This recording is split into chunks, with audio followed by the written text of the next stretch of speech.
Book, I'm sure, is incredibly expensive, right? How much? No, it's a free resource. Oh, it's free. We provide guidance, we provide education because we want to make sure people feel educated and understanding because sometimes you don't know what questions to ask, and we need to make sure we help arm people with information to ask the right question. Reach out to Chris and Stacy today at serenitywealthnow.com. Investment advice offered through Fortis Capital Advisors, LLC. From the Michaels Flooring Outlet Weather Center.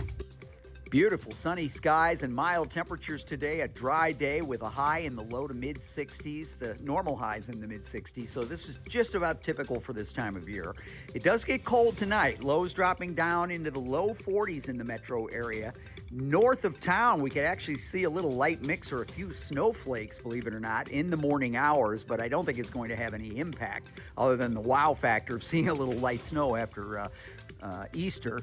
And we're looking at a high tomorrow in the mid-50s. We'll see some rain chances by later this week. In the First Alert Weather Center, I'm KMOV meteorologist Kent Earhart. This hour of Colombo Company brought to you by Gutter Pros. Water goes where we tell it. Call 314-656-7195 or visit them at gutterpros.com.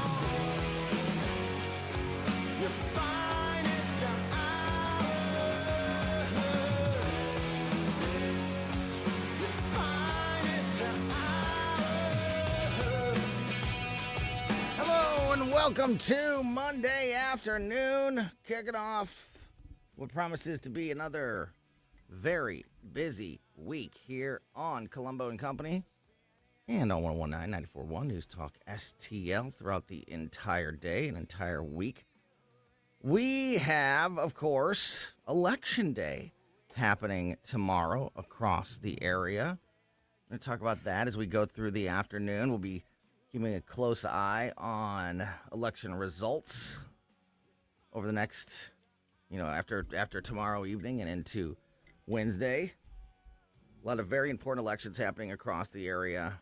Tax issues, school board issues. You can go to our website, newstalkstl.com, and check out your ballot. You can get a little guide there on what are the specific issues on your ballot tomorrow, because as we talked to some of our guests last week, I heard Mike Ferguson talking about it again this morning. It is not hyperbole to say that these local elections that happen in April, while tremendously underperforming due to the lack of voter turnout, are at least as important. If not, you could make the argument very strongly, I think, that these April local elections have a bigger impact on your day-to-day lives because they do have to do with day-to-day issues like the taxes that you're paying where you live and the people running the school board at the school that you're dropping your kids off every single day at. And if you don't have kids, the vast majority of your property tax is going to these schools.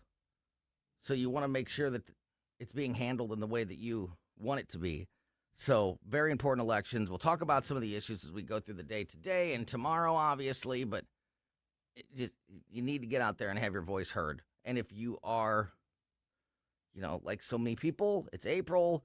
You don't know exactly what is on the ballot in, an election at this time of year, go to our website, newstalkstl.com. Right there on the front page, you'll see the little voter guide. Click on it. It'll take you to a couple spots where you got to put in, your address, just because, everybody's municipality is different. Every county is going to be a little bit different. So that's how hyper-specific these elections are tomorrow. Really, really important stuff. So go and check that out.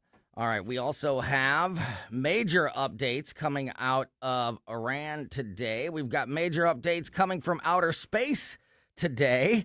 We are also going to talk to our big tech AI expert, Mike McClary. He'll be with us in the 3 o'clock hour. Paul Curtman from PR Curtman Investments, of course, will be joining us in about half an hour from now, a little more than a half an hour from now, as he does every Monday to sort of kick the week off and get us a beginning of the week market check, an economy check.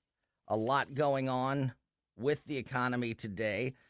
Some of it tied in directly with the conflict in Iran. Donald Trump suggested making the Strait of Hormuz a toll road, basically. So can't wait to talk to Paul Curtman about that and more. And right now, joining us on the line as he does every Monday to kick off a busy week. And today, the timing could not have worked out better. When you've got a spaceship setting records, you want to talk to a rocket scientist, and we have our resident rocket scientist, News Talk STL contributor, former co-host of Mike Ferguson in the Morning.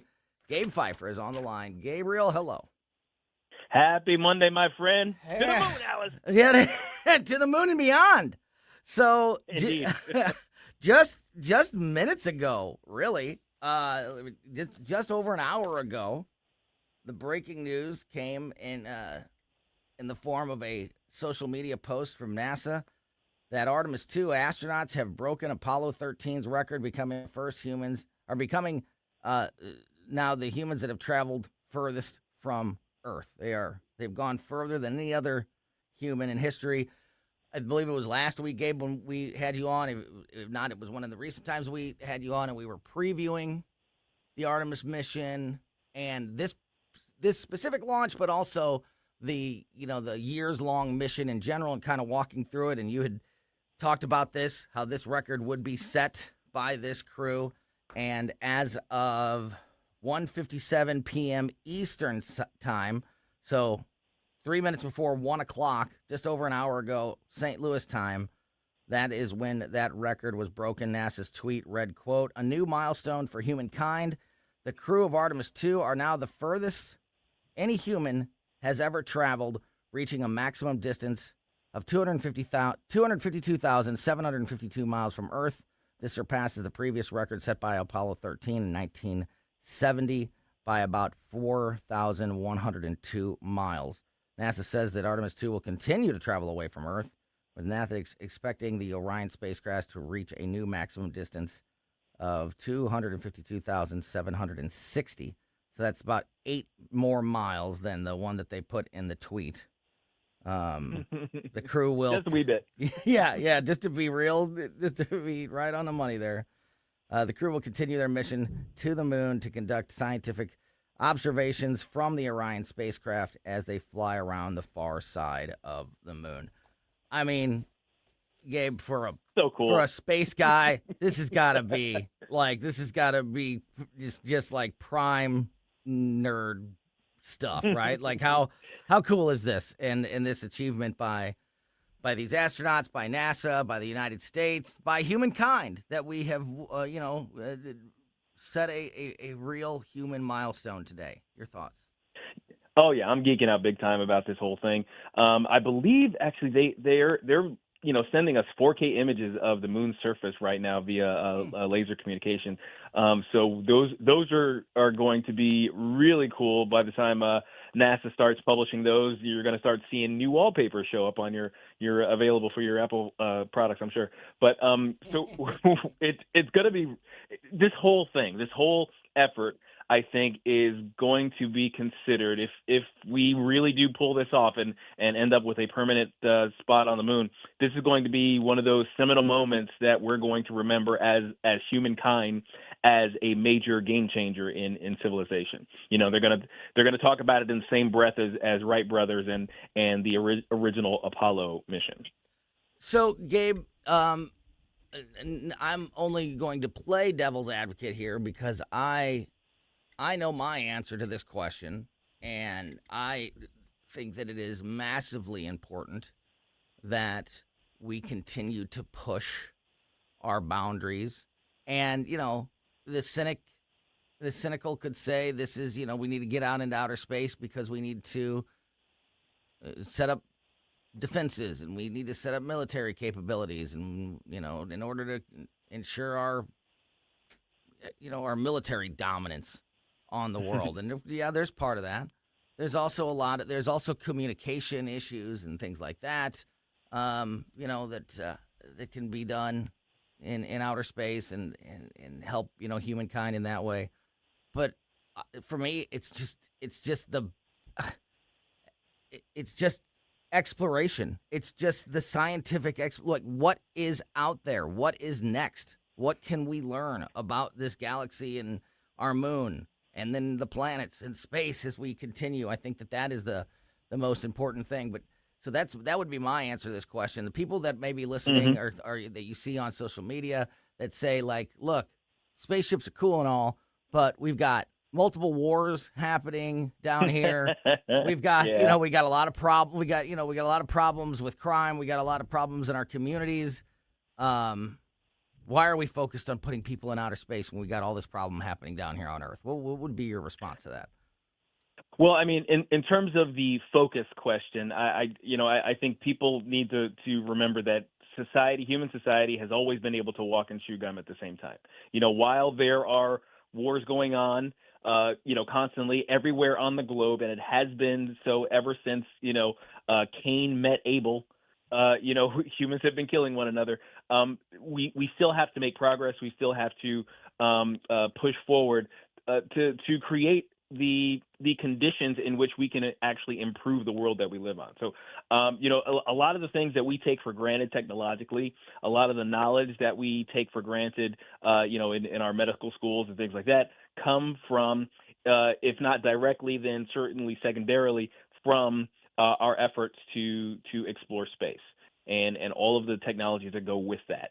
So, you can't discount the effort and the lessons that you learn along the journey that play into the advancement of human civilization. So just for practical purposes, just so people can kind of hang their hat on something, one thing about space is that because of microgravity, so let's say we're talking about being on a space station or a large-scale space station, crystals are able to form in ways that they can't under gravity.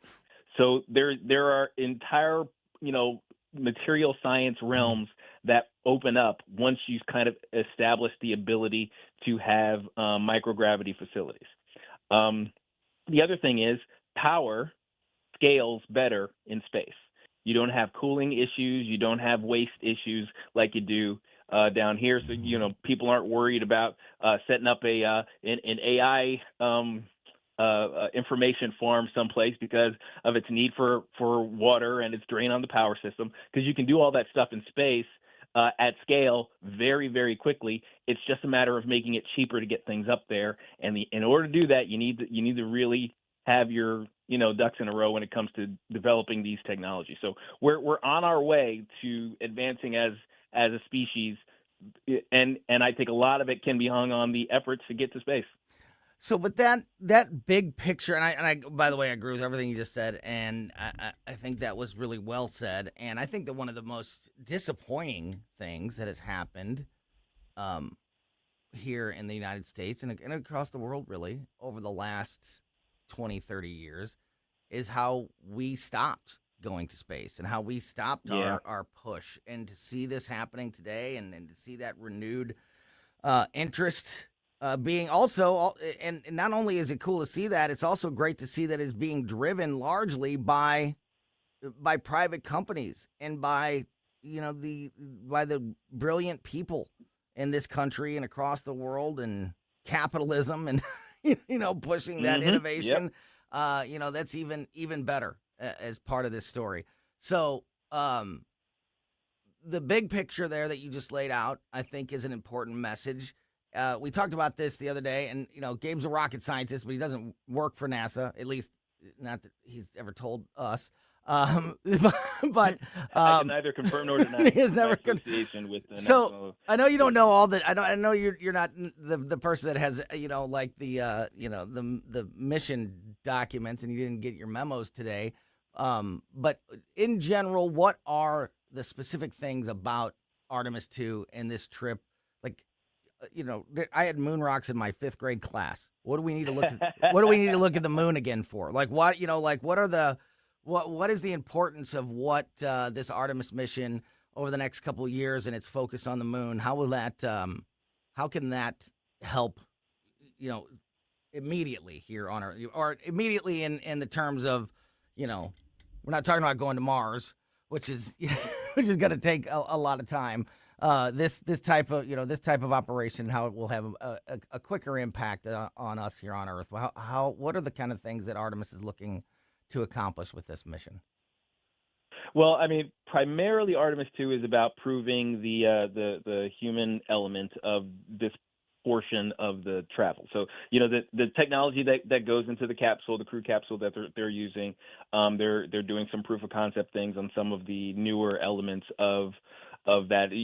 We're not using Apollo technology here. So, as we make advancements, you gotta check, you gotta double check, you gotta triple check, because rocket science is hard. And we want to keep humans alive when we send them up there. And if we're going to, as the Artemis program's goal is, set up a permanent base on the moon, you want to be able to make sure that all of your systems are going to be working when your next lifeline is a full year away. Right now, this is a 10-day mission, so so long as everything stays on the up and up, they're going to be able to come back.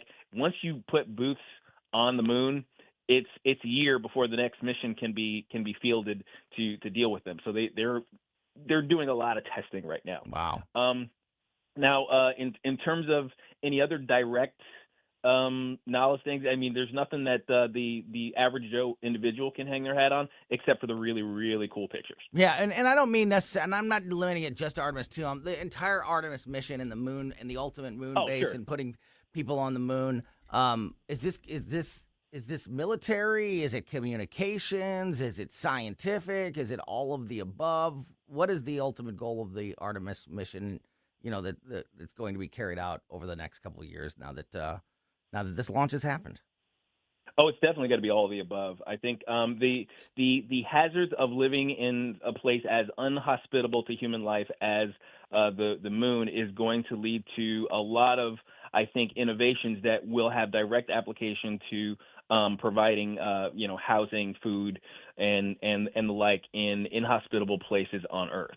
So we may figure out basically how to get past some of our hurdles in feeding people in really, really bad areas that have very little water, because guess what? Not much water on the moon. So if we can figure out how to have a permanent food source, essentially, with very limited resources, and relying entirely on a yearly resupply, I bet there's a way to angle that to be able to help humans here on Earth. Same thing with actually fabricating things on Mars or on the moon. One of the ideas, I'm not sure if they're implementing it this time around. One of the ideas I heard bandied about is using moon dust as a substrate to sort of create a form of concrete that they can use basically a giant 3D printer to make buildings on the moon.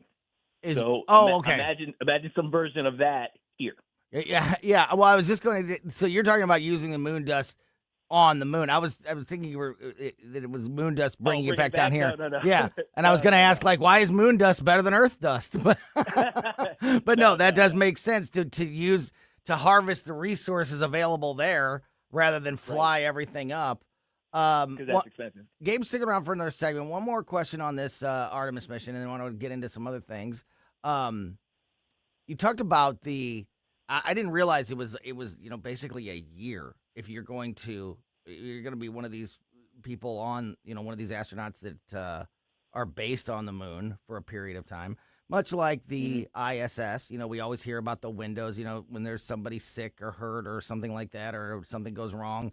You can't just hop in the shuttle and head on down to Earth anytime you want. There's it's not like scheduling a flight. Yeah, there's very specific windows available for that.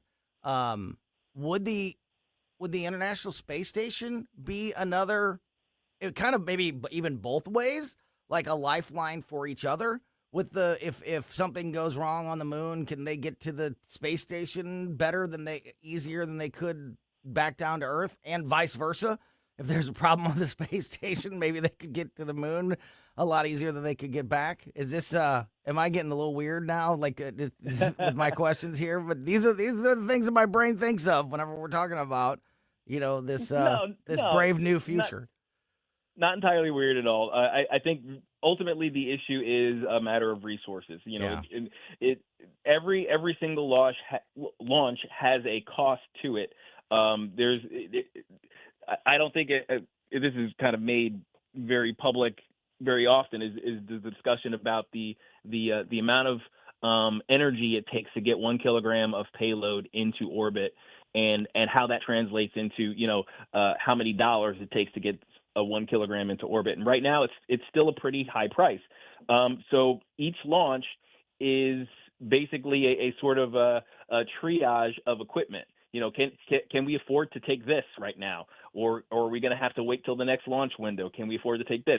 So when it comes to bringing basically an extra rocket to launch back off of the moon to return, or something like that, or to send more supplies to the moon, all of those things have costs if we're talking about just having them in reserve outside of our atmosphere. So that's part of what makes it difficult to basically just be able to jump on a spaceship and fly back out to the moon, or jump on a spaceship and fly home from the moon. It's very, very difficult to plan all of those things because of the cost to get anything out there. It's all a matter of resource management. So a space station could help, but it depends on whether or not you want to keep an extra rocket in orbit with the International Space Station as an emergency backup. Once the costs get down, then you might be able to see certain changes in things. I mean, right now they're scheduling yearly missions to the moon. Maybe if we can get costs down, we can have every 6 months we're a rocket going back and forth. Gabe Phifer, News Talk STL contributor, former co-host of Mike Ferguson in the Morning, and our resident rocket scientist here on News Talk STL, is going to stick around for another segment before we get Paul Curtman on the line to talk about the start of the week and the economy and markets as we get this week underway. But before we run out of time with Gabe, I want to switch gears, get you an update on what is happening with Iran. The president today talked about the incredible rescue over the weekend from the other crew member. We talked late last week about the F-15 fighter jet that was shot down in Iran at the end of last week. The pilot was rescued pretty quickly. There was a second crew member that was ultimately rescued over the weekend. Donald Trump talked about the details of that rescue and issued a deadline to the Iranian regime today. We'll fill you in on that and more as we continue with Gabe Phifer next. Made in St. Louis for St. Louis. It's News Talk STL.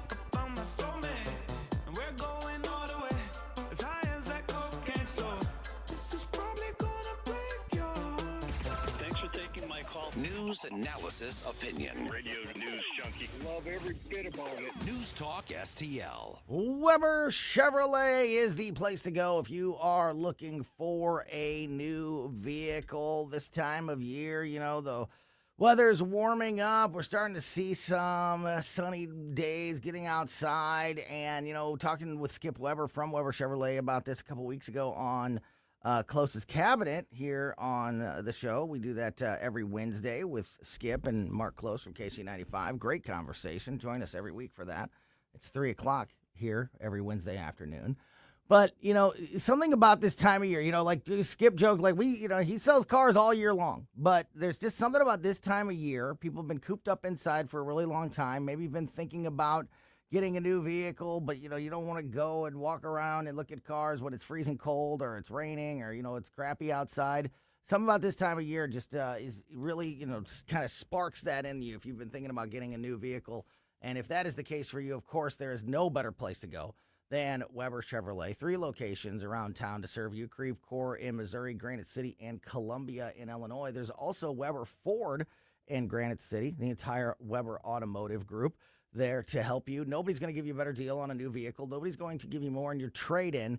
And above all else, nobody's going to take care of you in that vehicle for the entire time that you have it better than the team at Weber. It truly is the customer service and the service departments that sets Weber apart from the rest. That's why they, year after year, have the top reputation scores when it comes to GM dealers in the Midwest.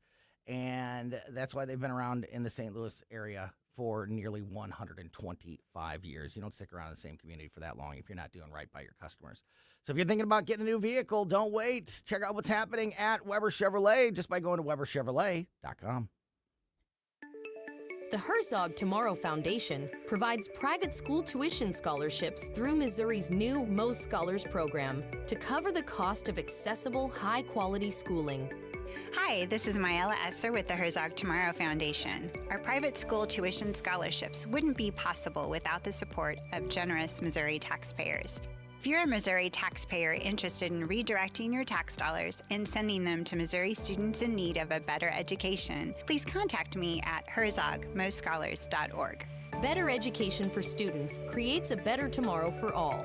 Learn how you can help provide a better education for Missouri students at herzogmostscholars.org. That's herzogmostscholars.org. Also, sign up for The Lion, an initiative of the Herzog Foundation that carries articles covering a wide range of issues facing American families and culture. herzogfoundation.com. That's herzogfoundation.com. Tim Jones and Chris Arps in the afternoon. Did Donald Trump and Republicans make everything great again over the weekend? We'll discuss with Senator Jim Talent at 4:25. At 5:25, Red State Headlines with Susie Moore. Tim Jones and Chris Arps. Weekdays at 4 on News Talk STL. This hour of Colombo Company brought to you by Gutter Pros. Water goes where we tell it. Call 314-656-7195 or visit them at gutterpros.com.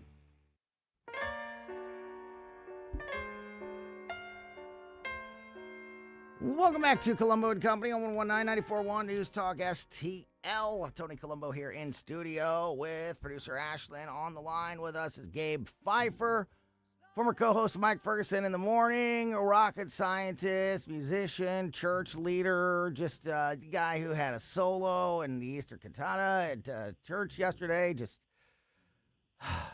always showing off.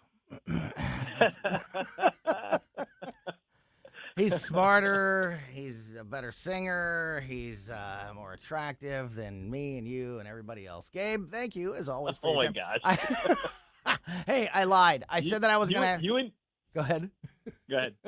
I said I wasn't going to ask any more space questions, but I'm going to ask one more space question. I was going to say, though, that you and Janet are my biggest cheerleaders ever in the history of the universe. You brag about me more than my mom. You're a pretty great guy, buddy. You deserve it. Thanks. Is this the first time that we've seen the dark side of the moon? Or were we on the other side of the moon on the Apollo mission? Yeah, the Apollo missions have orbited the moon several times. Okay, so we did. Okay, so this is the first time. Yeah. We have seen the dark side of the moon.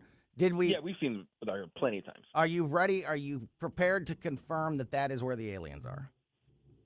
I can neither confirm nor deny the location of any being of extraterrestrial or otherwise origin.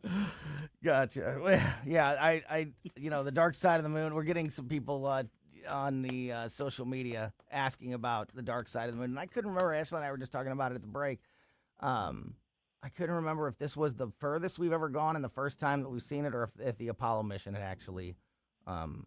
And then, now that you say that, of course, they would have had to orbit the moon while they were landing there. So we have seen it. We have seen it. But, they've seen it. We've never seen it. But, yeah, super interesting stuff. And just super interesting. Yeah, it's just a mysterious thing. It is. Go ahead. The idea that the moon is kind of locked and it's only one of its faces ever is located, directly facing us, and that there's always an other side of the moon. Like the fact that the moon doesn't spin, I guess, freaks people out. Yeah. So it's always been one of those mysterious ideas. Yeah. Oh my gosh, the dark side of the moon. What's back there? What's going on? Right. And we looked, and it was like, oh yeah, it's more rocks. The idea of a heavenly body, a planet or a moon that there's half of it that never sees the sun, and and half of it that never gets dark. That's just bizarre to us. Well, that half does see the sun. It just doesn't see us. Oh, that's okay. You're right. Of course it does. As it spins, it does see the sun. It just never sees us. Same thing though. Same weird phenomenon that we just never. It's right there. We see it every night. See it every day. Yep. And we've never seen, from Earth at least, the backside of the moon. Crazy. Wanted to get into this. Wanted to talk a little bit about Iran before we run out of time here with Gabe. We have about 5 or 6 minutes left here with Gabe Phifer, and then we're going to talk to Paul Curtman from PR Curtman Investments. Donald Trump, as I mentioned in that last segment today, talked about the rescue of the F-15 airmen that was, when we left for the weekend, was still unaccounted for after this F-15 jet was shot down late last week in the war in Iran. And the pilot, it was a two-man airplane. Pilot was rescued immediately. The second crew member was not, but has now been successfully recovered. President today at the White House talked about that rescue and also issued a deadline to the Iranian regime. Earlier today, President Donald Trump touted the historic rescue of the downed F-15E airmen behind enemy lines and issued a warning to Iran to make a deal before tomorrow night's 8 p.m. Eastern deadline or face being, quote, taken out. He said, quote, "This is a rescue that's very historic. It will go down in the books."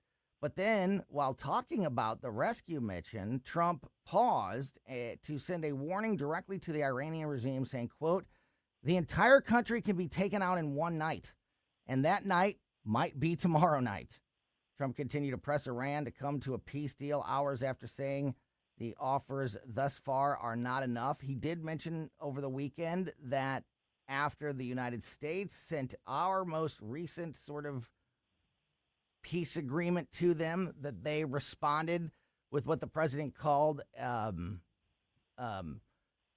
significant response, like heading in the right direction, more than we've seen yet. Obviously, we don't have all those details, but he said it was significant, but not enough. And the president said that War Secretary Pete Hegseth along with him, vowed the heaviest bombing of Iran to date. Hegseth said at the president's discretion, today, Monday, would be the largest volume of strikes since the conflict began. That's hard to imagine, Gabe, after we've seen such massive strikes to this point, that today will be even turned up a notch. Hegseth then said that tomorrow would be even worse if the negotiations don't advance, saying, quote, "Tomorrow, even more than today. And then Iran has a choice. Choose wisely, because this president does not play around. You can ask Soleimani, you can ask Maduro, you can ask Khomeini." So Pete Hegseth and Donald Trump You can only actually ask one of them. Yeah, that's true. Good point. Definitely turning up the heat on Iran. Is it going to work? And how do you feel about this? Well, I mean, Donald Trump is one of those guys when look, there have been presidents that we've had where when they make threats, the rest of the world just kind of rolls their eyes. It's like, okay, yeah, sure, red line, President Obama, I got it. Yeah, okay. When you have a president like a Donald Trump, and back in the 80s, if you guys remember, Ronald Reagan was considered the cowboy president, right? And when he would make threats about things, people would actually take him seriously, because every once in a while a bomb's getting dropped on somebody. So that's kind of the benefit of what we describe as basically peace through strength, where when America is willing to flex its military capabilities, then people kind of pay a little bit more attention than they would if the regime just keeps saying, "Hey, I'm going to count to 3," and they never get to 3. Mm-hmm. Yeah, absolutely. And we'll see we will see how it really seems like. Now, I know we've done this before. I know we've even heard from this president. You know, it was 2 weeks ago, I think, that he said that this first phase of the operation will be over in 5 days. It's been at least 10 days since then. So we've heard about these various deadlines before, but this one seems to have more force behind it. So we will see. The next 24 hours could be really important. Go ahead. Now, here's the other half, basically, of the way President Trump often spouts off. Is sometimes he will make these declarations that follow suit with his typical hyperbolic way of speaking, and it's a way that has annoyed a lot of the those of us on the right who prefer more statesman-like individuals. But it's a sort of language that I am very familiar with, because it's basically what a New York real estate guy sounds like. This is the best countertop you're ever going to see. You've never seen a kitchen that as big and wonderful as this one. You know, that's the guy. You know, that's who Trump is. So when he says stuff like, "Oh yeah, it's going to take us like 36 hours to do this," that may not necessarily be true. It's one of those things. It's one of the things I really don't like about the way he speaks hyperbolically all the time. But the thing is, when he says we're going to bomb you into the Stone Age, he means that. Yeah, I agree with you completely. I agree with you completely. But you know, as any other leader or president that we've talked about, and like you made a great example there with the red line and Barack Obama. You know, you need to be careful if you're going to be giving public ultimatums or public timelines, and you don't back them up, then you become, then you do lose a little bit of your credibility or the reaction to those deadlines if you're not if you don't show the willingness to back them up. So we'll see what it's going to be. Really, we're going to be all over it. It's going to be just a really, I think, important next 48 hours. In terms of our capability of actually accomplishing this, I just want to let everybody know that a fully loaded, if you load it up properly, a fully loaded F-15E could probably hit somewhere between 24 and 36 individual targets with laser designation, precision bombing, with each of those bombs with about 500-pound yield. So, and that's one. That's one. Jet. Yeah. That's one. So keep that in mind, rest of the world. FYI. Gabe, last point I want to make, I think, a perfect way to end this conversation with Gabe Phifer, who, as I mentioned, on top of being a rocket scientist, is a church leader. He and I go to church together. Speaking of this rescued airman, this weapons specialist is weapons systems officer. It was reported over the weekend that he was rescued yesterday on Easter, and the United States military revealed that his last encrypted radio broadcast after ejecting from the aircraft after getting shot down last week was "God is good." I think powerful stuff. All the time. Yeah, absolutely. So I think a perfect way to wrap up our conversation with Gabe Phifer here on Colombo and Company. Great to talk with you as always, buddy. Have a great rest of your week, and we'll talk to you again soon. Thanks, guys. God bless. Back at you, bud. All right, we are going to continue the conversation with our economic expert, Paul Curtman from PR Curtman Investments. He starts every week with us on Monday afternoon to get us a check on the economy and the markets. Speaking of Iran, as I mentioned, Donald Trump suggested charging tolls for passage through the Strait of Hormuz. Is that real? I don't know. Would it work? I don't know. We'll talk to Paul about it. Also, the CEO of J.P. Morgan Chase releasing an annual letter to shareholders today with strong references to the war in Iran. And will that have any impact on the economy and the markets moving forward? We'll talk about those things and more with Paul Curtman next. Kick off before you even get halfway. For podcast articles and more, find us on newstalkstl.com. Vienna waits for you. If you have a phone, you have a radio. Download the all-new News Talk STL app. Love the all-new News Talk STL app. On my way to work in the morning. Usually I'm in the car. I listen on the app in my car every morning going to work. Download the News Talk STL app and listen anytime, anywhere. Hunters, we are about 2 months away from turkey season. Are you ready? Hey, it's Mike Ferguson here, and if you stop by and visit my friends at Whistle Pig Outdoors, you will be. WhistlePig is stocked with decoys from Avian X and DSD, clothing from Bandit and First Light, calls from Rolling Thunder and Woodhaven, plus WhistlePig has those hard-to-find tungsten shells from Apex and Migra. WhistlePig Outdoors in Troy, Missouri. Just go to whistlepigoutdoors.com. Chris Arps here, and after Becky and I leave church on Sunday, we head down the street to Capriotti's to grab a classic meatball sub. And of course, for dessert, I get a giant chocolate chip cookie. I love Capriotti's, and you will too. On Manchester at McKnight in Rock Hill. Paul Curtman's financial update is brought to you by PR Curtman Investments, providing customized strategic guidance to help you build and protect your wealth. Learn more at prcurtman.com.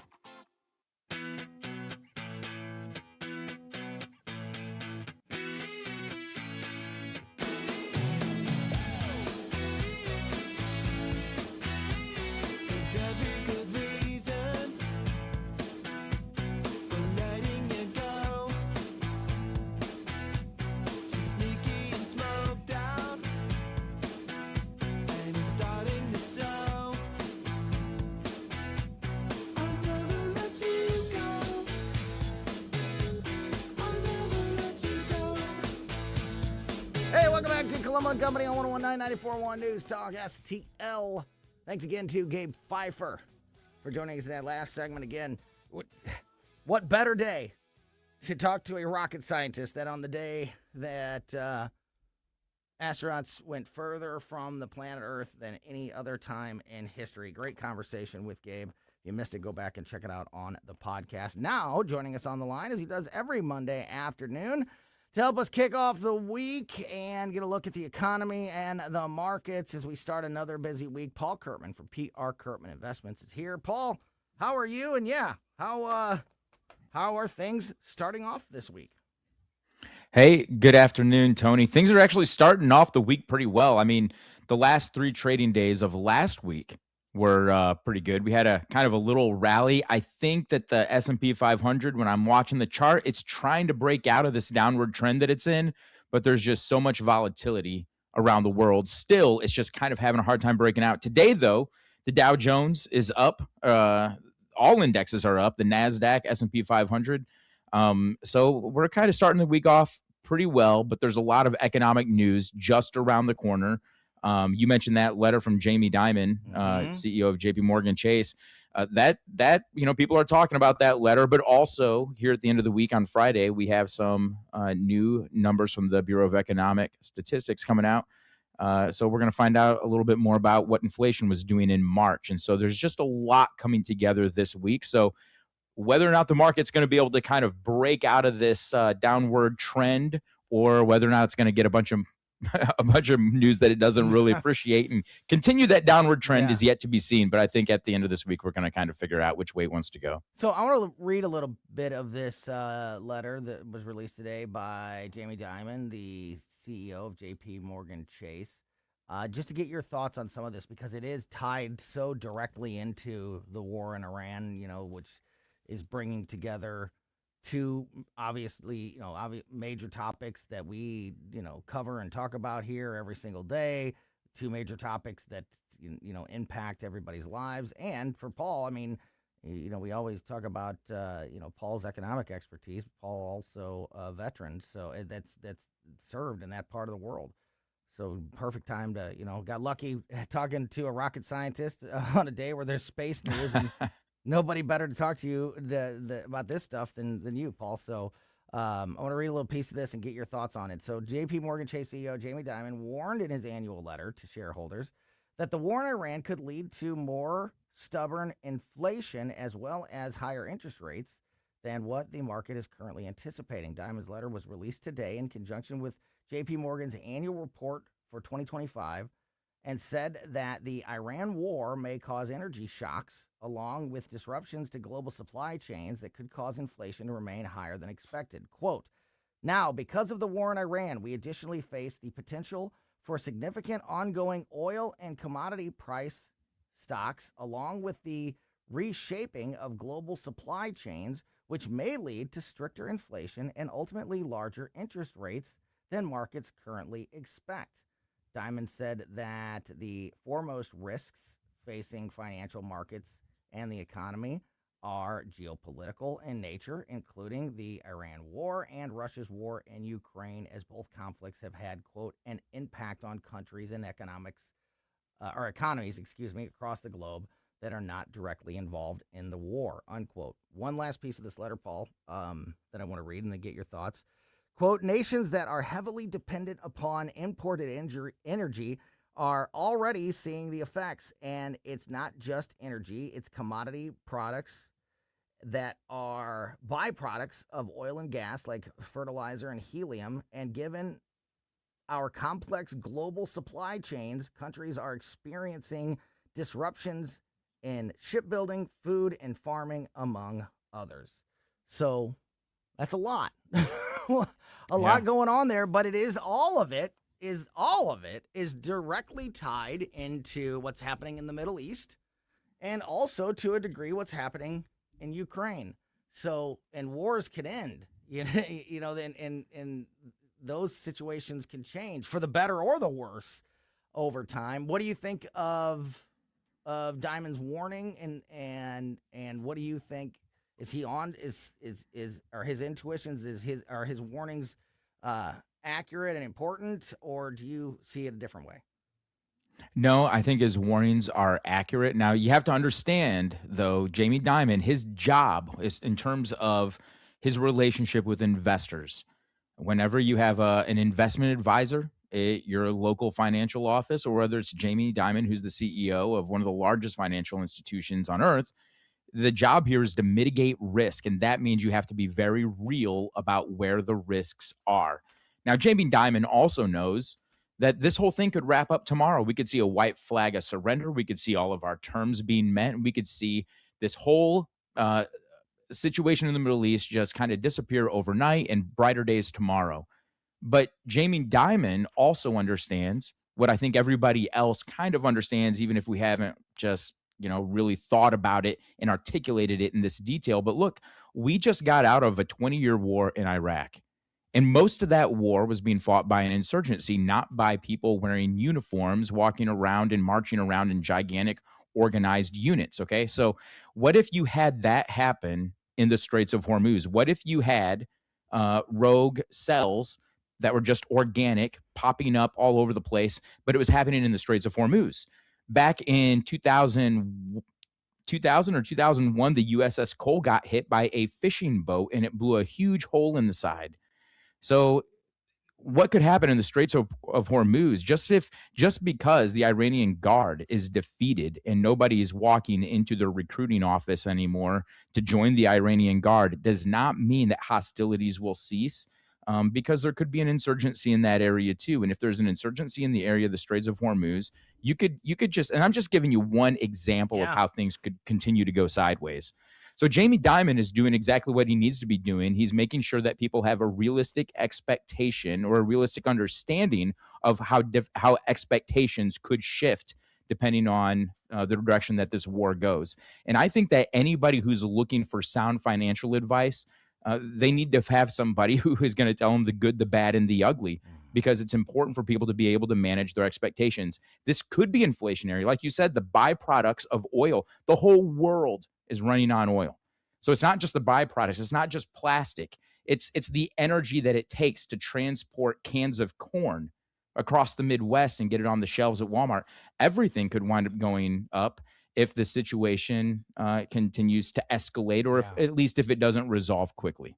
It's such a great point, and you're exactly right also about, when it comes to the news, news sources on these economic issues or others, and when it comes to your personal life and your personal financial journey, for example, as you touched on there, you need to have people that are telling you the good and the bad. And I would argue that the bad is maybe even more important to have. And if somebody is avoiding that, or obviously trying to avoid that topic, or try to make everything always sound so fantastic and there's no problems or worries, then I don't know if you're talking to the right person. So I think that's such a great point.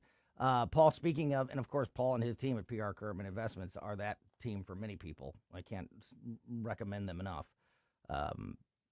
Speaking of the Strait of Hormuz, Paul, I don't know if this is Donald Trump doing a Donald Trump thing or if this is real, but the president today suggested charging tolls for passage through the Strait of Hormuz. We're going to turn it into a toll highway.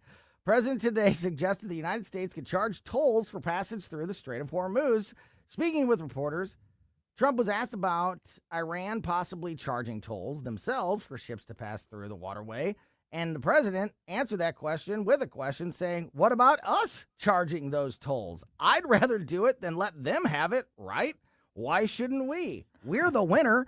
We won, okay? They are militarily defeated. The only thing they have is the psychology of, oh, we're going to drop a couple of mines in the water.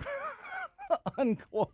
Well, kind of went a little weird there at the end there, Paul, but that's kind of typical for this president. Charging tolls at the Strait of Hormuz? Could that solve some problems? If anybody could make it happen, Donald Trump could probably make it happen. I don't have any doubt in my mind. I mean, he continues to surprise people all around the world. I mean, there would be some challenges with this because, like the United Nations, they look at the Straits of Hormuz as an international strait. So if he wanted to do that, he would have a lot of countries opposing him. But I've never seen a deal maker in the White House the way Donald Trump is. So, if there's a way to charge a toll or maybe we collect an oil tax from all the oil that's moving in and out, whatever Donald Trump thinks he can do, he will probably try to do. I don't think that it's likely for that to happen. But the fact that he's bringing it up just kind of tells you where his mind's at. And that's not a bad thing for the commander-in-chief, for the president of America to be always constantly trying to posture America in a place where we can be out front and,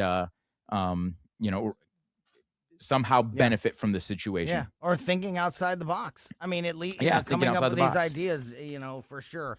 Paul, we only have about a minute left, so final thought here, keeping in mind what's happening in the world and this possible deadline that the Trump administration has issued to the Iranian regime for tomorrow night. If they don't come to the table, that things are going to get turned up on the heels of Jamie Dimon's letter today. How do you feel right now as we start another week, as we get into this spring, about the momentum behind the markets? Is it positive? Is it negative? Could go either way? It could go either way. I'm just going to be real honest about this. It could go either way. The last 4 trading days have showed us that the markets, they want to recover. They want to go up. There's a lot of people who think that the markets are still expensive. So you throw all the volatility in on top of what some analysts are saying, there's still a lot further that the markets could go down.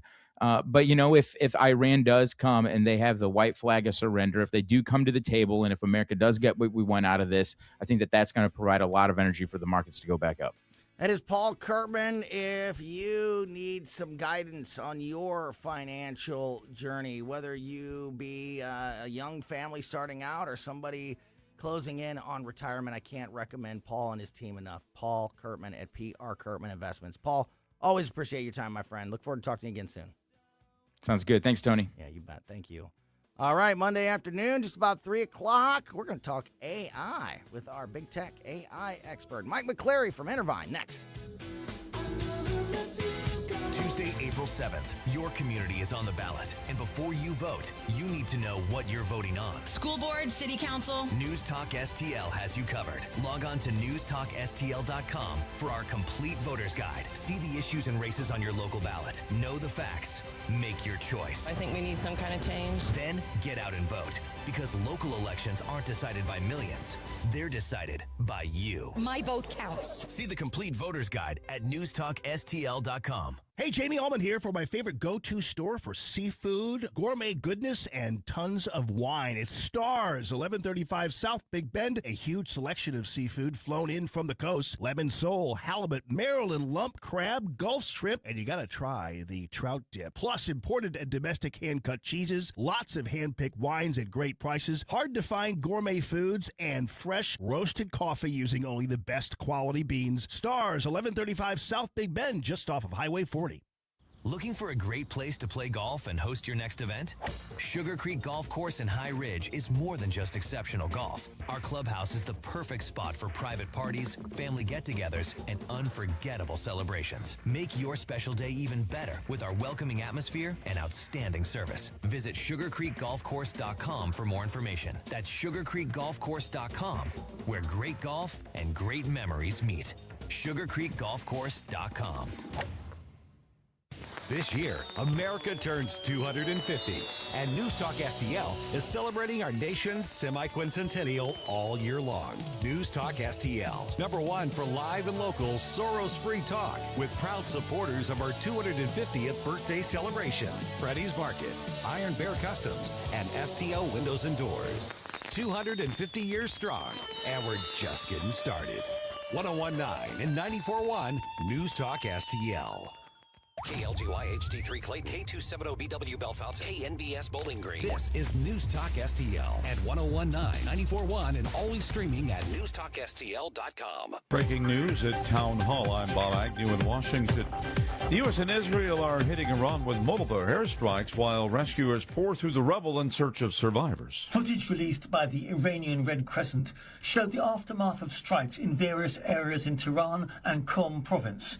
Pictures showed damaged buildings and rubble and rescue workers searching to find survivors. Israel struck a key petrochemical plant at Iran's massive South Pars natural gas field and killed 2 Revolutionary Guard commanders on Monday, putting into question a new 45-day ceasefire proposal for Tehran and the US. While a strike near Islam Shah, southwest of Tehran, killed at least 15 people, authorities say. I'm Charles de Ledesma. President Trump says make no mistake about it, Iranians do support the war aimed at toppling the Iranian regime. The Iranian people, when they don't hear bombs go off, they're upset. They want to hear bombs because they want to be free. And the only reason they're not out protesting, you know that, is because they were informed that if they protest, like the wrestler and his friends, if they protest, they will be shot immediately. And that's an edict. That's in writing. Correspondent Julie Walker reports that after a harsh winter, Ukrainians are finding joy in releasing bats rescued from the war. In Ukraine, life goes on despite the war, and that includes the annual releasing of the bats. Across the country, hundreds of bats, many rescued from war-torn areas, were set free Saturday at events marking the arrival of spring. At this nature park on the edge of Kyiv, children and volunteers delighted in watching bats fly into the night sky.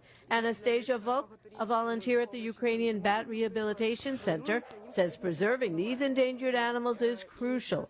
All 28 bat species in Ukraine are protected due to declining populations. I'm Julie Walker. More at townhall.com. If you don't care about saving 50% off your wireless bill for the same 5G coverage the big guys are charging a fortune for, maybe you care about keeping jobs in America. Pure Talk does. They've pledged to run their entire operation from this country, including all their customer service. Or maybe you care about our nation's veterans. Pure Talk does.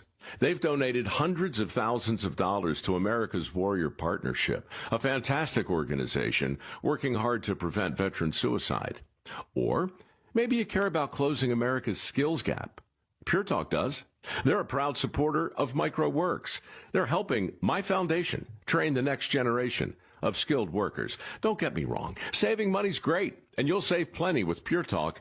But if you want to be in business with people who share your values, dial pound 250, say micro, and switch to an American wireless company that actually stands for something. Pure Talk. From the Michaels Flooring Outlet Weather Center. Beautiful sunny skies and mild temperatures today. A dry day with a high in the low to mid 60s. The normal highs in the mid 60s. So this is just about typical for this time of year. It does get cold tonight. Lows dropping down into the low 40s in the metro area. North of town, we could actually see a little light mix or a few snowflakes, believe it or not, in the morning hours, but I don't think it's going to have any impact other than the wow factor of seeing a little light snow after Easter. And we're looking at a high tomorrow in the mid-50s. We'll see some rain chances by later this week. In the First Alert Weather Center, I'm KMOV meteorologist Kent Earhart. This hour of News Talk STL brought to you by Chris Cooper and Serenity Wealth Management. Business owners, download your free playbook for financial clarity at SerenityWealthBiz.com. That's SerenityWealthBiz.com. Fox News commentary with Andrew McCarthy next. Need life insurance but have diabetes, high blood pressure, or on anxiety meds? If you're a 50-year-old male, even porky, or with type 2 diabetes, $1 million of life insurance may only cost you about $200 a month. For affordable term life insurance, call Term Provider and speak with Big Lou at 800-444-2013, 800-444-2013, or visit biglou.com. Remember, Big Lou's like you. He's on meds too. 800-444-2013. Andrew McCarthy on the political divide over immigration in the U.S. Most of the issues that come up in our public debates are ones that we can compromise on at some point. You know, maybe it's the 30-yard line, maybe it's the 40-yard line, but you can get people together. I think immigration defies that because you have one major party in the United States who doesn't want the immigration laws enforced, doesn't think the United States should have borders. I'm not saying that most Democrats in the United States believe that, but I do think that the people who run the Democratic Party are the energy of the Democratic Party and are the financing behind the Democratic Party. They're very hard progressive and they're very open borders, and they want to do everything they can at every turn to undermine immigration enforcement. It's just a fact. For more commentary like this, go to foxnewspodcast.com. Free speech is alive and well in America right here. It's about time somebody stood up for true American values. What this country needs is some backbone. Finally, a president who wants to make real change. 101.9 and 94.1 News Talk STL.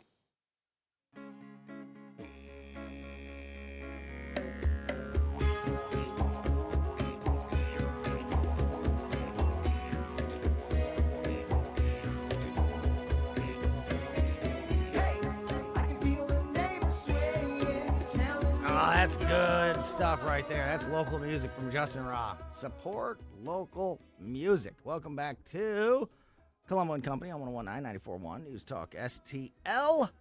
Man, we've just got the best company here on Colombo and Company every week, and it really shows today that on a day where humans have traveled further than ever away from planet Earth, we have a rocket scientist on with us, who's with us every Monday. We also, as this war in Iran is continuing and its impact on the economy, we have Paul Curtman also in this last hour, who is a financial expert and a vet that has served in the Middle East. So just the perfect person to talk to. And, of course, every Monday at 3 o'clock, just after 3 o'clock, as it is right now, we talk to our AI expert here on the show, Mike McClary from Intervine and Intervine.com. And there's so much every week, Mike. I could start the conversation like that literally every Monday for the rest of our lives. But today, it all kind of like these other conversations that I've had today, it's all tying in together because there's AI impacts on some of the major headlines of the day, including the dramatic F-15 airmen's rescue over the weekend that we talked a lot about in the first hour. How that story has got an AI component to it that's really embarrassing, I think. As well as, obviously all the other, we broke down we broke down some of that letter that was released today by Jamie Dimon, the CEO of JP Morgan Chase, his annual letter to stockholders, where he talked a lot about the war in Iran, but he also talked a lot about AI in that letter. And I want to kind of get back into that. I want to kind of get into that part of the letter and get your thoughts on that as we go through the conversation today. But yeah, it's like where do you start? And it's another reminder, Mike, that you gotta embrace AI, if you don't want to use it in your daily life, you don't have to, but you need to understand it, and you need to understand its impact and what it's capable of, because if you don't, you're going to be clueless, like some of these politicians that were tweeting an AI picture over the weekend. That's the sad thing about that. I've talked about deep fakes, about people falling for them. I wouldn't think that our own politicians would fall for this, but just over the weekend, after the rescue, there was immediately it's a pretty cool photo showing, the rescued F-15, the weapons systems operator on there being rescued with the people around him. And we had Governor Abbott, we had some other folks as well, kind of saying that, oh, well, this is awesome, retweeting it, posting on it. And then it is a fake photo. Thank goodness the rescue really was successful, and probably even better than the picture showed, from what we hear about these kinds of things. But the fact that we so quickly embraced a fake photo is kind of sad. Yeah, and you're exactly right, about how this should, you would think that this would be caught by people like the governor of Texas and so many others that posted this over the last 24 hours. It is because, to me, it's obviously AI. I mean, it's a good photo. It looks real, but it's just too perfect. It's these soldiers in camo with their arms around another guy who's a little more dirty and disheveled than the others, but he's got a big bright smile on his face, and he's got the American flag on his lap. I mean, it just is too. It's the reason I can tell it's AI is because it's too good. It's too posed. It's too posed. It's too perfect. It's like that is not what a rescued soldier that has just hiked 7,000 miles. I mean, it's not 7,000 miles. Okay, hidden the cave, hiked. And I'm pretty sure the guy on the right with the headset and glasses and beard, for those who can't see it, just Google it, you'll see it. Yeah. I think he's been in a lot of movies where he plays like a SEAL team member. Yeah. Because he looks just like one I've seen in at least 3 or 4 different SEAL Team 6 movies. He looks like, he looks like the person that AI would create if you said, exactly, create the American soldier. You know what I mean? Like it's he. That's why I mean that's what I mean by saying that it's too perfect. And and is it does it hurt us in any way, financially or safety wise, military wise, because some politicians got fooled by this picture? No, but it does show you, Mike, that people just we talk about it enough. I think that we sometimes think that the whole world is at least caught up to a point. And when something like this happens, I think it reminds us that, there's a lot of people out there that just don't even realize, like, a picture that looks this good could just not be real. And they're out there posting it. I think it's a good reminder of where we're at with AI acceptance and understanding when something like this happens. So there are 2 things here. One, I don't know the exact stat. I'll find it for you. There's a study shown that, like, we think that, half the world or 2/3 of the world is completely aware of AI and has used it in some extent. The real stats are unbelievably small. I believe it's like 5 to 8% of people actively use AI. And I couldn't believe when I saw that stat. And it's probably because, like you said, we live in this world and we see it. But I'll find the report and I'll share it next Monday because I want to have my facts correct on that. But I know it's incredibly small. So there really are the vast majority of people who aren't really aware of what it can do and aren't actively using it. And we'll dig into that next week. Yeah. But the other thing about this is where this does hurt us is that we know that other countries, whether it's North Korea or Iran or other countries like that, they use, they have fake media reports all the time. They're circulating, they've taken down, entire fleets of our ships. They've destroyed most of our Air Force, whatever it is. They share all these stories over there. And we know that they're sharing fake news. And so now I'm afraid they're going to point back to this and say, look, America is sharing fake news. And they even now admitted it. This is a fake story. because so it does hurt our credibility when we're calling them out because they do it all the time. Now they're going to point to this one instance, and we're going to have to say, yeah, that was a fake picture that got posted, and our politicians actually liked it and shared it. Yeah, and if you can be fooled by that, what else can you be fooled by? That's the immediate Anything. question that I have for somebody, because again, find it out there. It's real easy. It's real easy to find this picture. In fact, I will, if you're watching the show on the cameras, I always tell people that, you might get there's always the possibility for a little extra bonus content if you're one of the folks watching the show every day on one of our social media channels. We live stream the show every day on Rumble, on Twitter, and on Facebook, and technically on YouTube, but we get kicked off of YouTube all the time, so nobody watches on YouTube because there's no you never know if we're going to be there or not. So I would stick with Rumble. That's my number one.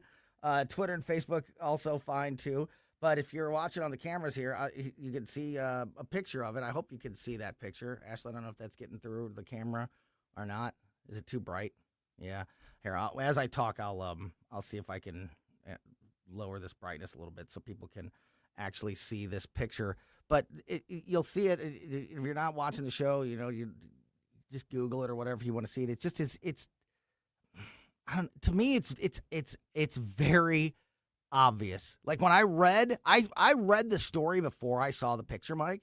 So I was really curious.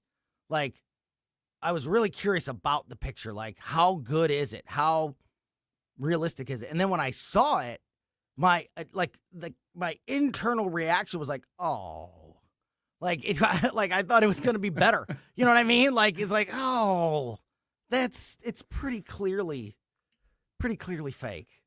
You know what? Here's the sad thing is because one of the reasons why when OpenAI came out with one of their new image models, this was about a year ago when they first came out with one of those awesome.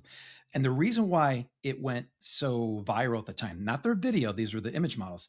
It went viral because people were starting to use, I don't know, like these little, not hacks, but they're starting to know that if you tell an AI to create something that is raw, unfiltered, unstaged, candid, things like that, it looks like a Polaroid snapshot that no one even tried to take, and they look incredibly realistic.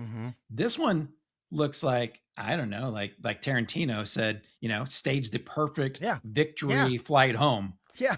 Perfect camera, cinematic lighting. Yeah. Perfect soldiers, big bright smile, put the American flag on his lap. Like, so yeah, pretty amazing stuff. If you've seen this picture or seen this story floating around, it is not real. And that is why these conversations are so important. I can't wait to talk about that study and when you get those numbers about, how small the actual percentage of people that use AI is. And that does surprise me as well. I'm not surprised that it's, the minority of people. I wouldn't even guess it really to be even close to 50% yet, but I would guess it to be much more than the single digits, because even like, and I don't know what counts as AI usage, because I think that I'm someone that doesn't use it enough. I'm, constantly like trying to remind myself to, remember to use AI tools when it comes to show prep or scheduling or, many other things, in my life. And I basically, my primary usage is just chatbot and show prep, asking, as I'm driving when I can't be, reading stories or taking notes, I'm having a conversation with Gemini, the Google AI, and, asking questions about the stories of the day and give me details on this and give me, the information on that. And I feel like I feel like what I do is nothing compared to what people like you do with AI.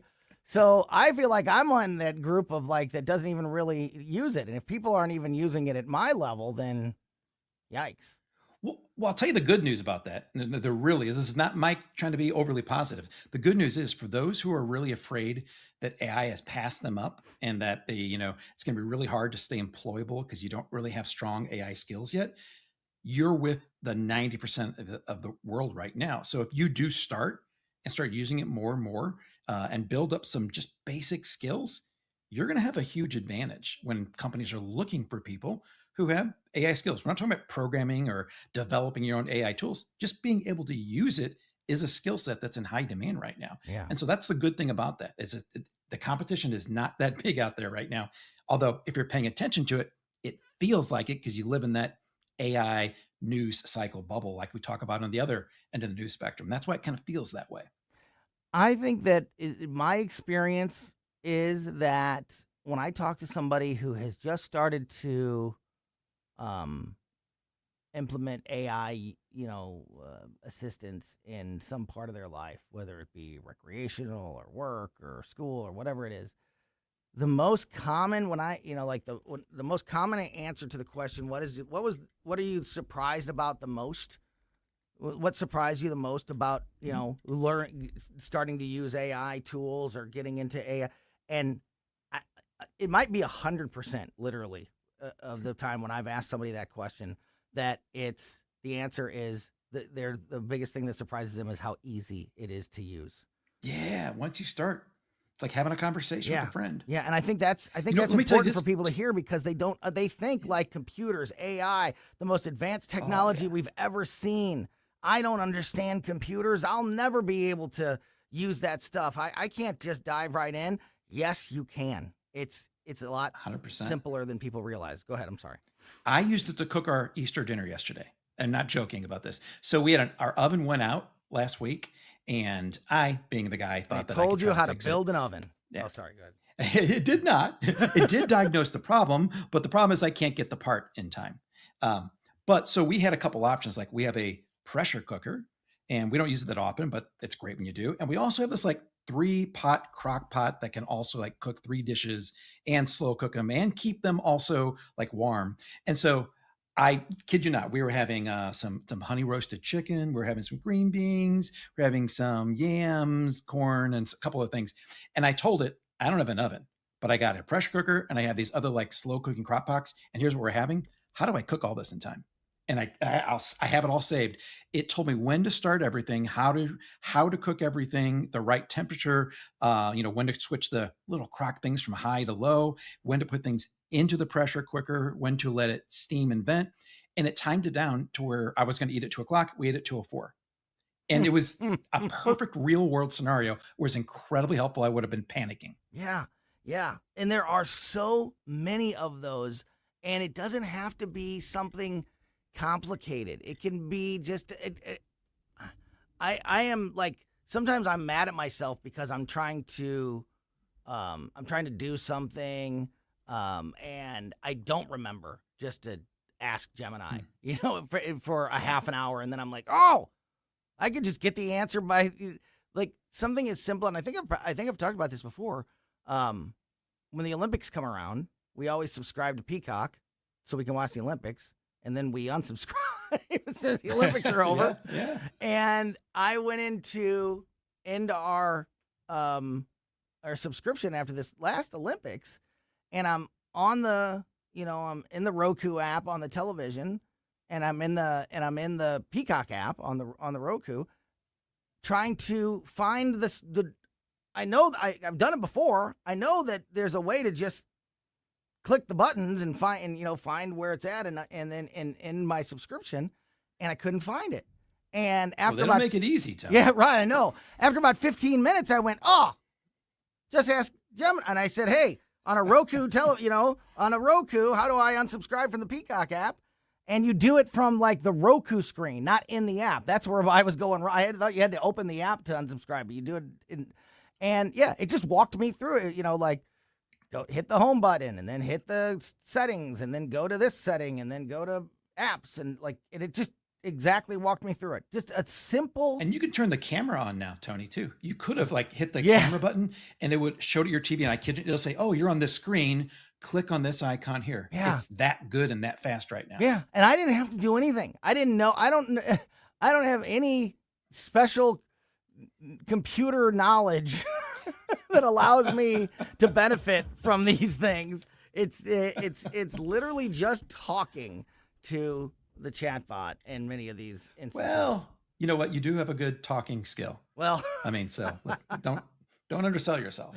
I guess so. But yeah, that'll be really interesting if you're able to find that study, because I'd like to hear what that number is and what the definition of using AI is. Because I'm sure the devil's in the details. Yeah, there. because you could say just talking to Siri, right, could be considered AI, and everybody who's got an iPhone, I think. You guys, you don't have an iPhone.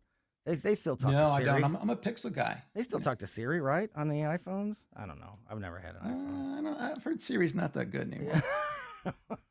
Wait, is it AI? Is Siri AI? It is AI. It is AI, but a lot of the Apple AI is now being powered by Google. Yeah. They kind of have a partnership going on now because they were so far behind. Golly gee willikers. I just said the big G-O-O-double-G. Now everything's how do you spell it? All of my devices are going off crazy here. It's listening to me. Your guys are going to quit. I don't know how much time I got left because we may not be able to get into this. Let me ask you this. We got a few minutes left, but we could also take a quick break and then continue the conversation on the other side. Do you have time to do that? Yeah. Okay, let's do that. I got time because maybe we'll get into the moon as well. Oh, I would love to talk about the moon. Also, OpenAI plans for robot taxes. I want to ask you about that as well. So, yeah, we've got plenty of time left here before we hand things off to the Tim Jones and Chris Arps show. So, let's continue the conversation with Mike McClary from Intervine. Don't forget about Intervine.com. That's Mike's company, local, family-owned business, makes the best flashlights, lanterns, headlamps, and even batteries in all different sizes. And I just remembered as I'm saying that I need to buy batteries because I had to put 4 AA batteries in a new Nerf gun yesterday, and it was the last 4 in the house. So I'm glad I'm glad that I just said that out loud because I need to go and buy batteries from Intervine.com ASAP.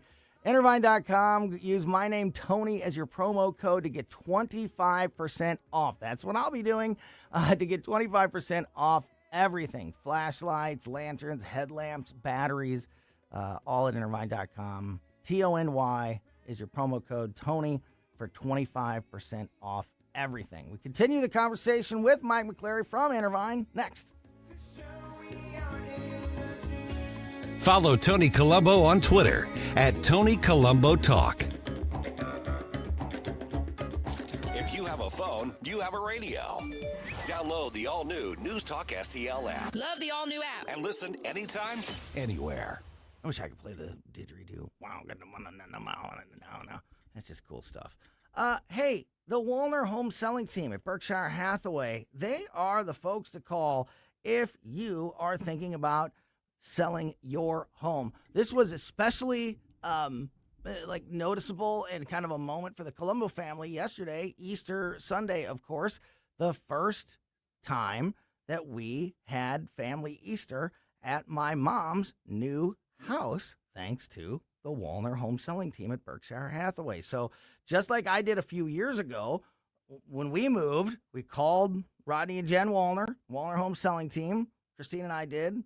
Not only did they just over-deliver when it came to selling our old home faster and for more money than we ever expected, but also just an amazing job in helping us find the perfect new home that we're still thankful for every day, years later.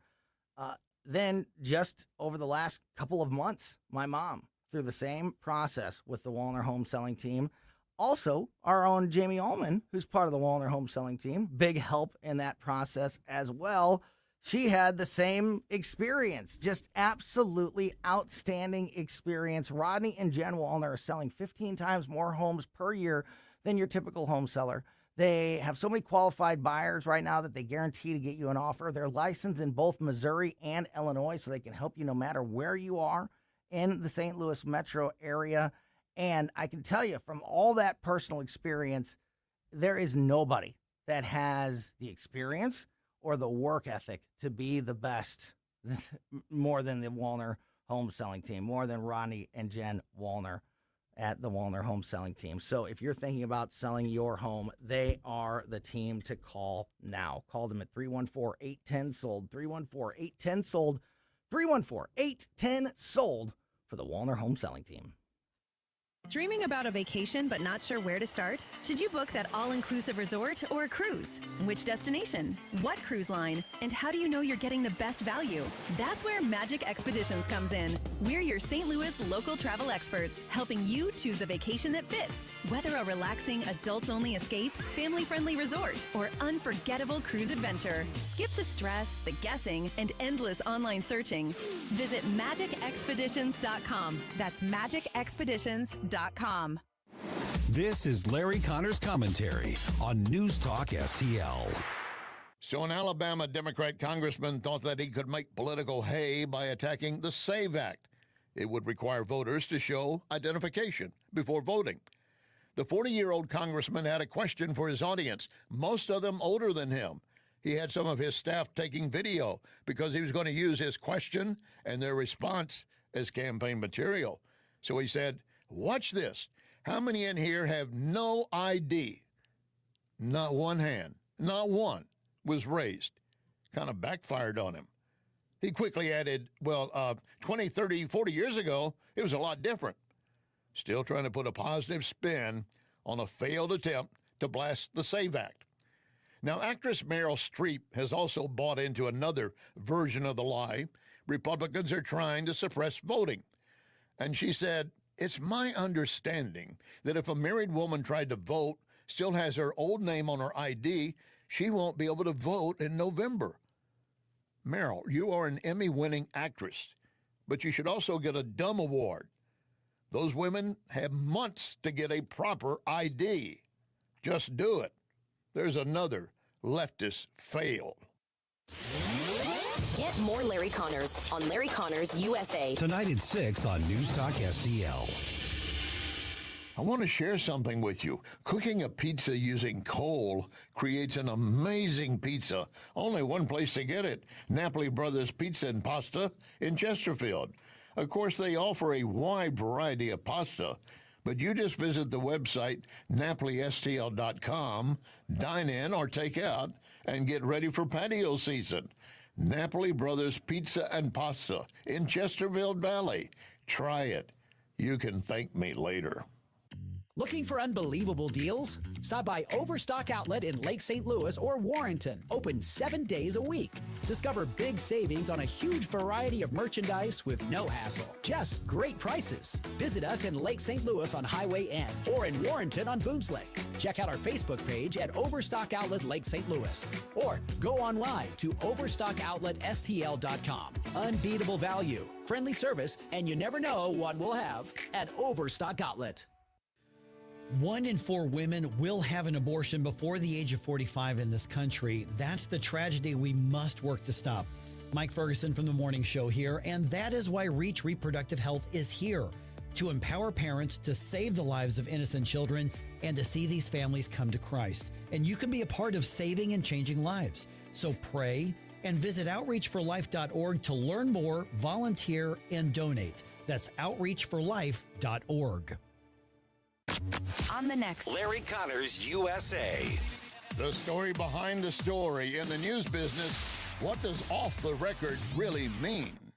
Larry Connors USA. Now weeknights 6 until 8 on News Talk STL.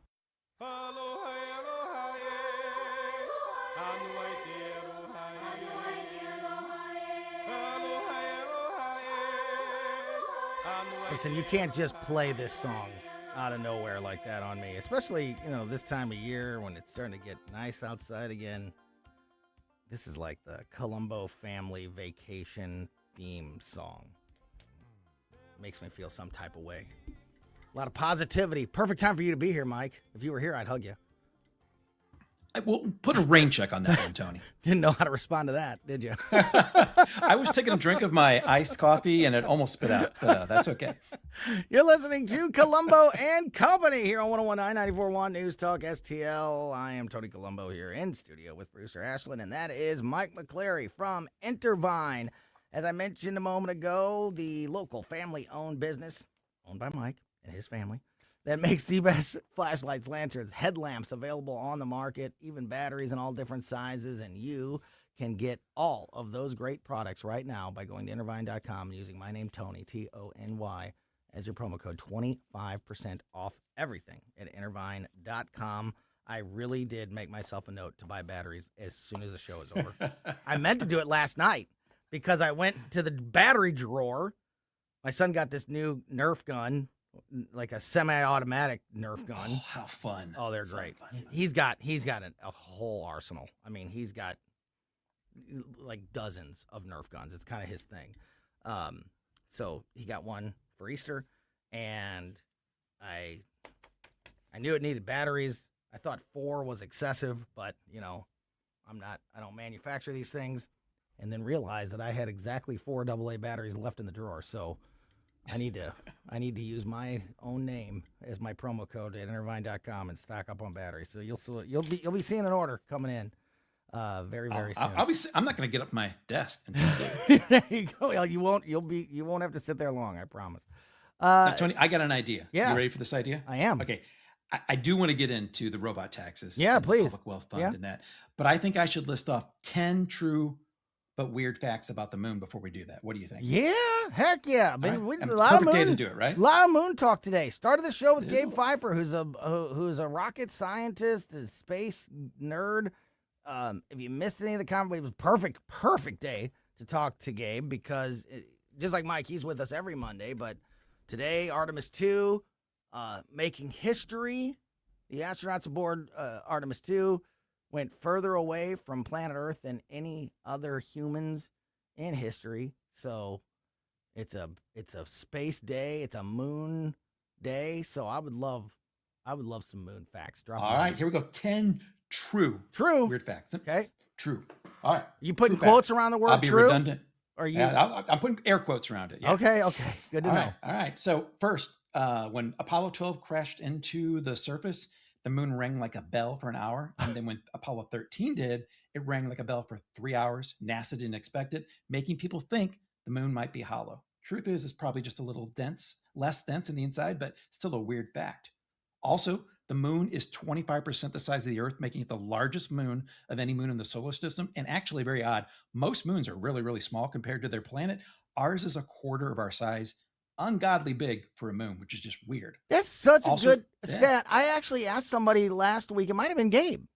I think it was how big the moon is. And of course, in very Gabe, technical fashion, he started giving me circumferences and radius and numbers.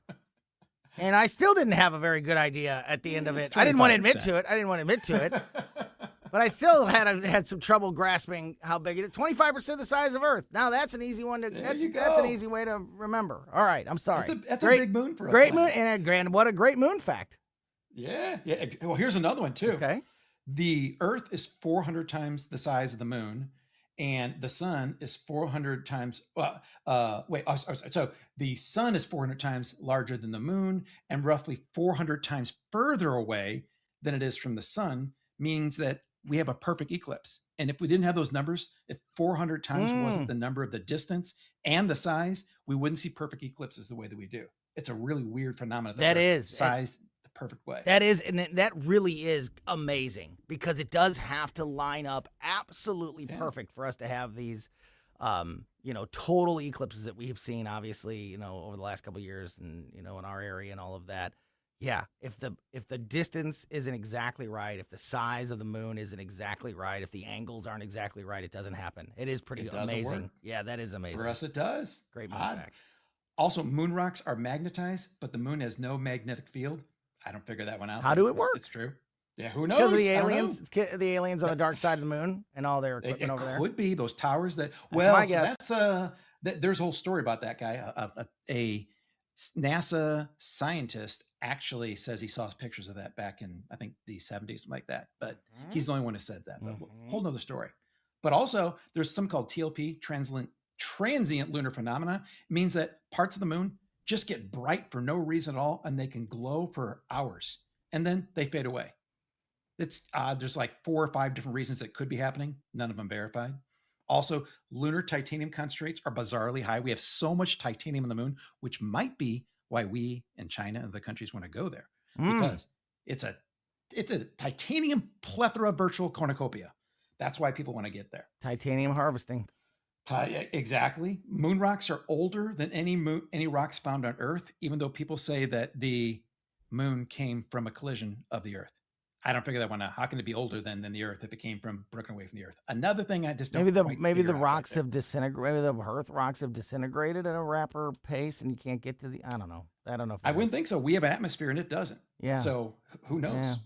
Also, without the moon, we wouldn't be here. It stabilizes all the life on the Earth. Without it, we would just not have the tides, the gravity, the seasons we have right now. It would be a very, very ugly Earth if we didn't have it. Yet, thank you, moon. Yeah, thank you very much. In ancient history, there are times where people say there was no moon. That there was, they talk about they have these constellations they show the whole night sky, but no moon at all. Now, again, that's like olden times. Who knows how well their history was? Whatever. Still and then is that the last one?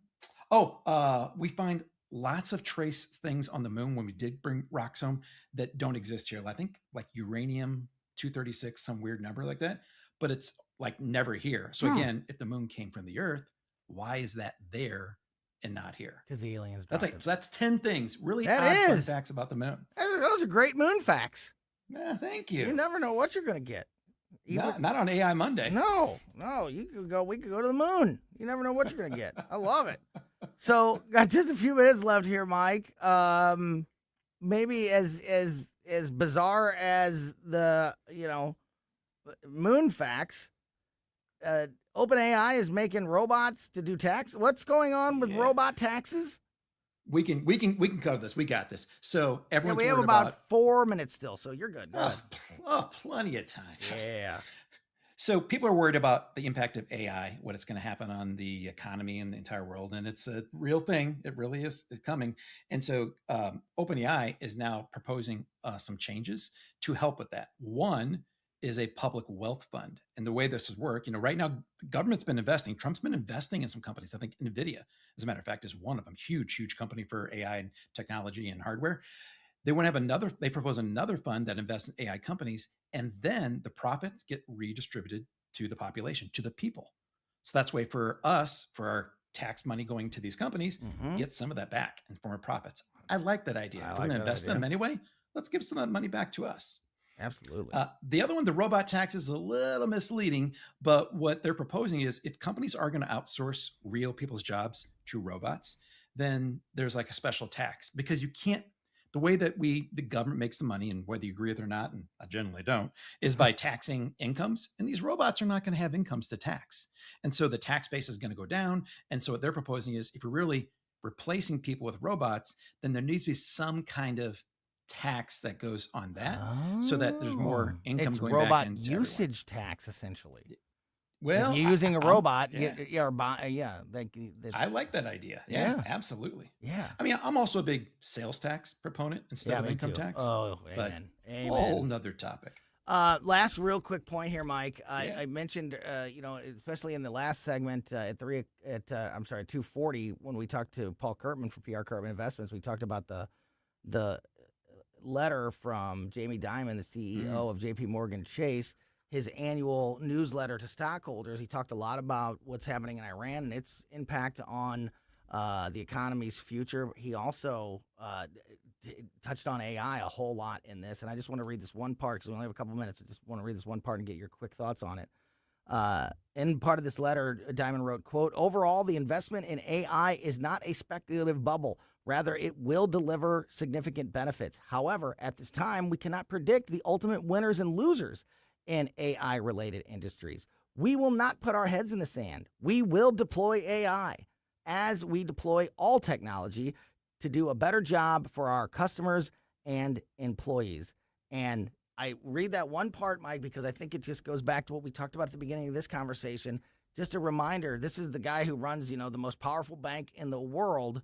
And he is saying, look, AI is here to stay, and if we don't embrace it, we fall behind, so we are going to embrace it. I think it's just, an important message that people need to hear and realize. Not sticking up for banks in any way, just saying, look, if the most important, powerful people in the world say AI is, part of their future, probably should be a part of yours as well. Final thoughts. I agree. You know, it would be a folly to kind of like put our heads in the sand and think that it's not really going to come or it's a fad.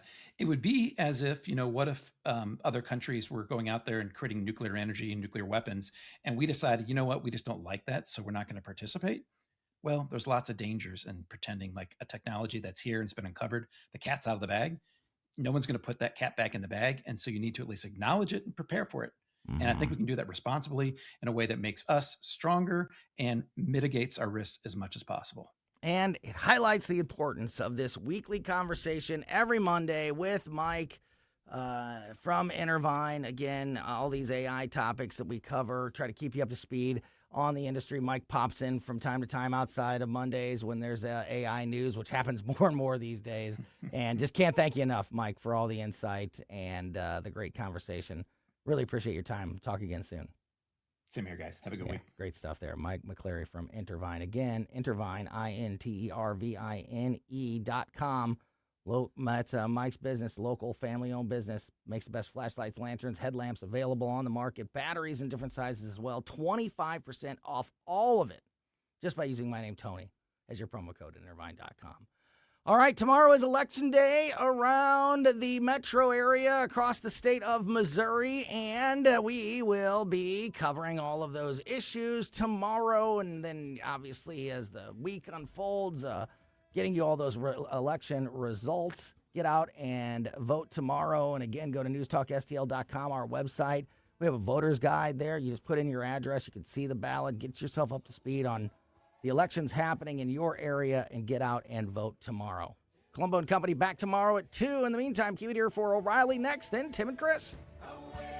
I'm Dr. TJ, owner of the Institute of Natural Health, co-owner of Optimal Nutraceuticals, and the host of Wellness One. Wellness One is designed to cut through the nonsense and provide you common sense science-based information regarding health and wellness. On the show, we discuss topics like thyroid health, gut health, hormone optimization, and many others. Our show airs Saturdays at 10 a.m. and 2 p.m. and Sundays at 11 a.m. and 3 p.m. right here on Newstalk STL. And you can visit us at inhstl.com. That's inhstl.com.